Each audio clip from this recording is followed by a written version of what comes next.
Hey guys welcome to my another video. তো guys তোমরা কেমন আছো? আশা করি সবাই ভালো আছো। যে বিষয় নিয়ে কথা বলবো অলরেডি হচ্ছে সেটাকে নিয়ে অঙ্কুশ দা, এবং ভিডিওটা আমার শেষ পর্যন্ত দেখো। আমি নতুনভাবে শিখছি, অলরেডি নতুনভাবে রিয়েকশন করা শিখছি, এবং আমার যদি নতুন হয়ে থাকো আমার ভিডিওতে অবশ্যই লাইক শেয়ার এবং সাবস্ক্রাইব থেকে ভুলবে না। আমি দেখবেন বিপ্লব।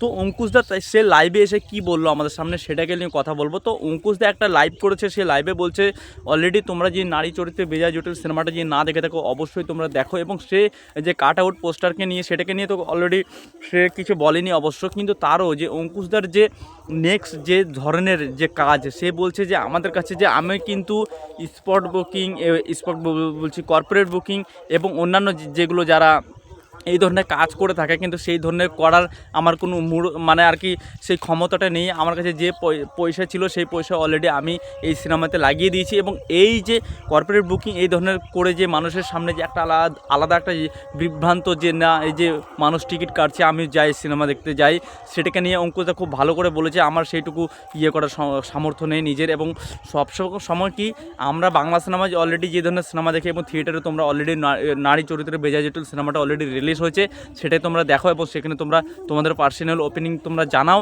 এবং খুব ভালো রিভিউ সেটাকে নিয়ে খুব ভালো কথা বলেছে। এবং সে যে এই যে কর্পোরেট বুকিং নিয়ে কথা যে বলছে, সেই বুকিংটা অলরেডি কারা করছে, এই ধরনের অনেক সিনেমাতে করছে, যাদের সিনেমাতে অডিয়েন্স হচ্ছে না তারা কিন্তু এই ধরনের কাজ করছে, কিন্তু সেটা কিন্তু অঙ্কুশদা বলে দিচ্ছে আমি কোনো কর্পোরেট বুকিং এই ধরনের কোনো কিছু করছি না, কারণ আমার কাছে সেই ধরনের কোনো টাকা পয়সা নেই। তোমরা যাও, তোমরা সিনেমা দেখো, আমি এই ধরনের বলে যে আমি নিজের সিনেমাটাকে যে না আমার সিনেমাটা লোকে দেখছে সেই ধরনের আমার টাকা পয়সা নেই, সেই ধরনের আমি কর্পোরেট বুকিং করছি না, সেই ধরনের একটা কথা বোঝাতে চাইছে অঙ্কুশদা। এবং অঙ্কুশদা বলছে যে আমার সিনেমা যেটা চলছে না, এবং আমার মতন প্রডিউসার আমি তো অভিনয় করব, আমি বিভিন্ন প্রোডাকশন হাউসে অভিনয় করব, কিন্তু আমার যে প্রোডাকশন হাউস এবং নতুন প্রডিউসার যারা তৈরি হবে আমার মতন, তারা কিন্তু এইভাবে যদি সিনেমা যদি সাকসেস না হয়, সে কিন্তু খুব সুন্দর এবং খুব ভালো একদম যে তারা মনটাকে কন্ট্রোল করে অঙ্কুশদা কথা বলেছে যে মির্জা যেরকম সাকসেসফুল হয়নি, মির্জা কিন্তু অলরেডি অঙ্কুশদা নিজের মুখে বলে দিয়েছে মির্জা কিন্তু ওইভাবে সাকসেসফুল হয়নি। এবং অঙ্কুশদার বিভিন্ন যেটা তার আলাদা 2014-15 সালে যেরকম সিনেমাগুলো রিলিজ হয়েছে, তখন কিন্তু তার বেশিরভাগই সিনেমা কিন্তু সরস্বতী পুজোর সময় রিলিজ হয়েছে, কিন্তু এবার রিলিজ নিয়ে সেটাকে নিয়েও কথা বলেছে যে আমি কিন্তু চেয়েছিলাম যে সরস্বতী পুজোর সময় আমার সিনেমা রিলিজ হোক, কিন্তু জানি না আমার সিনেমা আমাকে এই যে একটা ফেডারেশন তৈরি হচ্ছে সেই ধরনের নিয়ম কিছুটা মেনেছে কিছুটা না মেনে। এবং সে নিজেকে সবসময় বলছে কি সবাই যদি ঈদ আর কি ক্রিসমাস, দুর্গাপুজো এবং ঈদ এই তিনটি জায়গায় যদি ফেস্টিভ্যালে আসে, তাহলে নন শোতে এবং নন ডেগুলোতে মানে নন ডের বলতে যে নর্মাল ফেস্টিভ্যাল ছাড়া আলাদা কোনো দিনে যদি সিনেমা কেন আসা যাবে না। অবশ্যই সেই সাহসটা অঙ্কুশটা বলেছে যে আমি নর্মাল দিনে আসতে পারি, কিন্তু আমি কিন্তু সরস্বতী পুজো আসতে আর কি আমার সিনেমা আসতো, খুব ভালো রেসপন্স আসতো, সেই ধরনেরই যে আমার সিনেমা এবার সরস্বতী পুজো আসলো না, সেই ধরনের একটা আক্ষেপ বলে। এবং সেটা যে তাকে যে সিনেমাটাকে যে এই নন ফেস্টিভ্যালে তাকে যে একটা রিলিজ করা হয়েছে, সেটা কিন্তু তার কিছুটা কথা মেনে এবং তাদের যে যারা ফেডারেশনের যারা মেন লোক এবং তাদের কথা মেনে সে কিন্তু এখন সিনেমাটা রিলিজ দিয়েছে।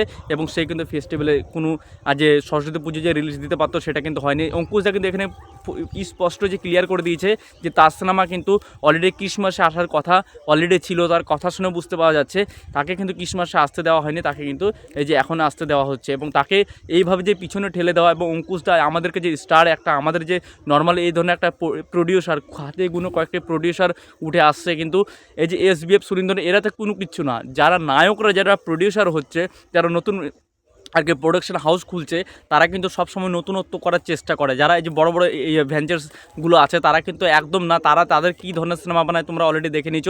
একমাত্র দেবদা খাদান বানিয়েছে বলে SBF এই যে সে বড়োভাবে কামব্যাক করছে, তার ছাড়া খাদান ছাড়া SBF কোনো কিছু কামব্যাক করতে পেরেছে, সুরিন্দর ফিল্মস কোনো কিছু কামব্যাক করতে পেরেছে, সেই ধরনের কোনো কমার্শিয়াল সিনেমাই হয়নি।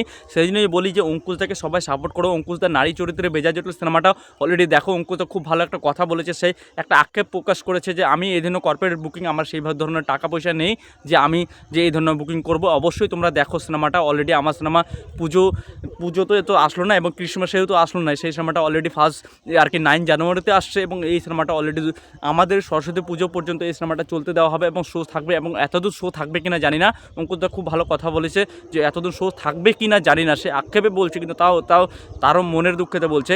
আমি এটাই বলতে চাই অঙ্কুশদার পক্ষে অঙ্কুশদাকে যেরকম দেবজিৎকে যেরকম আমরা সাপোর্ট করেছি সেই জন্য অঙ্কুশদাকে সাপোর্ট করা দরকার। এবং অঙ্কুশদা যে নতুনভাবে নিজেকে তুলে ধরার চেষ্টা করছে এবং এই কনসেপ্টে কাজ নারী চরিত্রে বেজায় জটিল এই ধরনের কাজ কিন্তু আমাদের টলি ইন্ডাস্ট্রিতে খুব কমই হচ্ছে। এবং মির্জা যে এত বড় সাকসেসফুল হয়নি এবং এই যে তাও সেটা যে অঙ্কুশদা বলেছে সে নিজের মুখে প্রমাণ দিয়েছে এবং নিজের মুখে বলছে।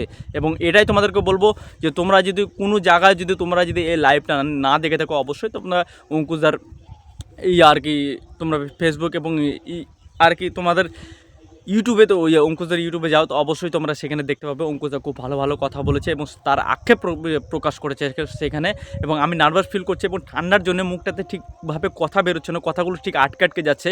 আমি ক্লিয়ার করার কথা আর কি বলতে চাইছি সেই জন্য কথা বলতে আর কি পারছি না।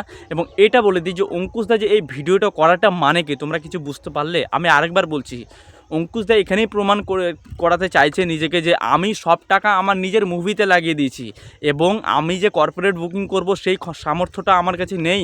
এবং তোমরা যদি সিনেমা দেখো তো অবশ্যই তোমরা সিনেমা দেখতে যাও, কারণটা হচ্ছে কর্পোরেট বুকিং মানেটা হচ্ছে যে মানুষ দেখবে সেটাকে যে না এই যে বুক মাই শোতে যে টিকিট কাটছে লোকে আমিও টিকিট কাটি সেই ধরনের, কিন্তু সেটা অঙ্কুশদা করতে চাইছে না। সেটা বলছে আমাদের কাছে যে তোমাদের অবশ্যই একবার না একবার ভালো করে দেখো। তোমরা যদি কেউ রিভিউ দেখে যদি তোমরা সিনেমা দেখতে যাও তো তোমরা অবশ্যই সিনেমা রিভিউ বেরোয়েছে এবং রিয়াকশনও বের হয়েছে, সেগুলো দেখে তোমরা অবশ্যই সিনেমাটা দেখতে যাও। কিন্তু সেটাও বলছে এবং অঙ্কুশদা বলছে যে আমাকে নন ডেগুলোতে এবং নন ফেস্টিভ্যাল এবং যেগুলো আমি এই নারী চরিত্রের বেজায় জটিল কিন্তু এটা কিন্তু একটা ফেস্টিভ্যালে আসার কথা ছিল, সে ধরনের অঙ্কুশ একটা ইঙ্গিত করতে চাইছে এবং সেটা ক্রিসমাসে আসার কথা ছিল কিন্তু সেটাকে তাকে আশা করা হয়নি আর কে আনতে দেওয়া হয়নি।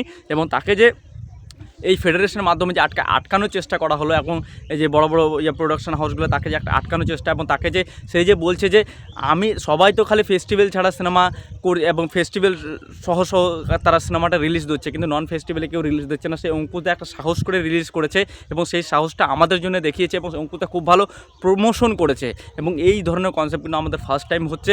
এবং অঙ্কুশদা এটা নিজেকে বলছে যে মির্জা ভালো করে বক্স অফিস কালেকশন হয়নি এবং আমি যদি এই ধরনের সাকসেস না পাই তাহলে আমি আগামী দিনে যে আমি ছাড়া আমি তো না হয় অন্য প্রোডাকশন হাউসে অভিনয় করব কিন্তু আমার মতো নতুন আর কি প্রডিউসার তারা নতুনভাবে জন্ম হবে না। সেই জন্য বলি যে অঙ্কুশদা খুব ভালো এবং দেবজিতের পর যদি কেউ থেকে থাকে এবং তাকে ডিজার্ভ করে সে হচ্ছে অলরেডি অঙ্কুশদা। এবং তার যা আলাদা স্কেল এবং তার যে একটা নাচ অ্যাকশন রোম্যান্স এবং কমেডি তার সব দিকে সবইভাবে একদম তার কাছে 100% আছে। তো ভিডিওটি যে নতুন হতে প্লিজ লাইক দেবে সেসব থেকে বলবে না। আজকে আমি এই বিষয়টাকে নিয়ে কথা বললাম এবং 2-3 বার বললাম এবং আমি এটা আরেকবার ক্লিয়ার করে দিতে চাই আমি কিন্তু নতুনভাবে শিখছি। তো ভালো থাকবা।